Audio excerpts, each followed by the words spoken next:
Basics are a great way to develop your electronic skills. This episode covers the basics of how to handle inputs and outputs with the Arduino Uno.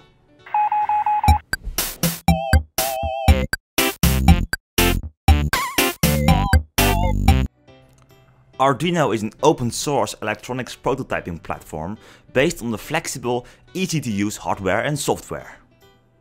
In this video, I'm using the Arduino Uno, but the basics are the same for every single Arduino platform.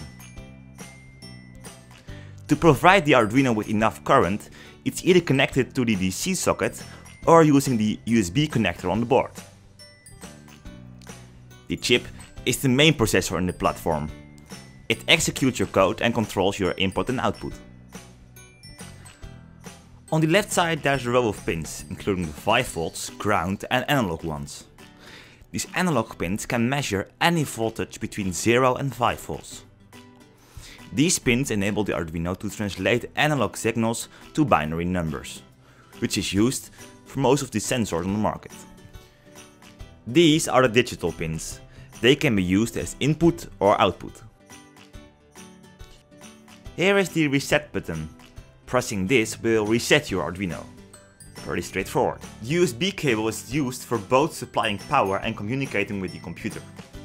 The breadboard is a great tool to create prototypes without soldering everything together.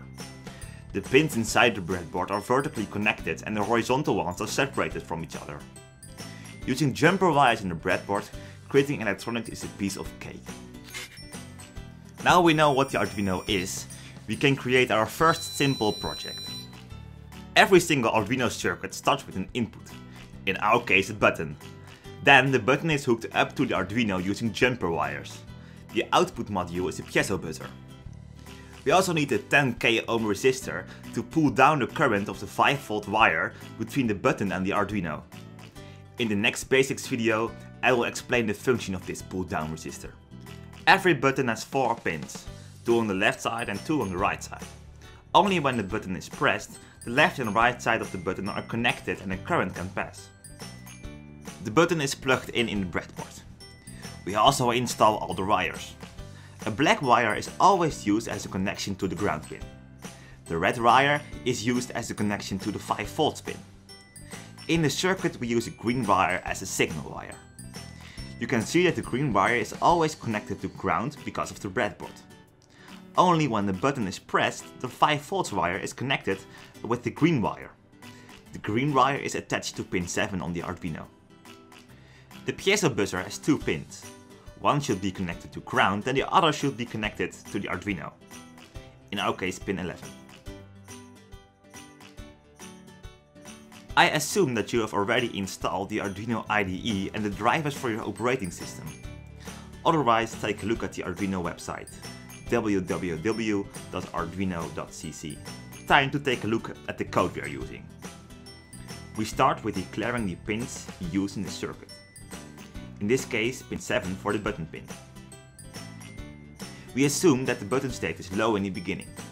That's why we declare the button state as 0. Then we use the setup function. This function is executed the first time the Arduino starts. We used pin mode to define the way the Arduino handles the pins. By setting the button pin as an input, the Arduino knows how to read the state of the button. Then our loop function. This is the function the Arduino executes after the setup function. The Arduino can do nothing, and that's why the loop function is repeated continuously. The digital read part is used to change the value of the button state variable. If the button state is high, thus when the button is pressed, the Arduino will play a tone on pin 11 with a frequency of 800 Hz. Pin 11 is exactly the pin the piezo buzzer is connected to. We use the else statement in any other case, so when the button is not high, there will be no tone then. Download the code in the description bar below. Now upload the code to the Arduino and you can see that everything works fine.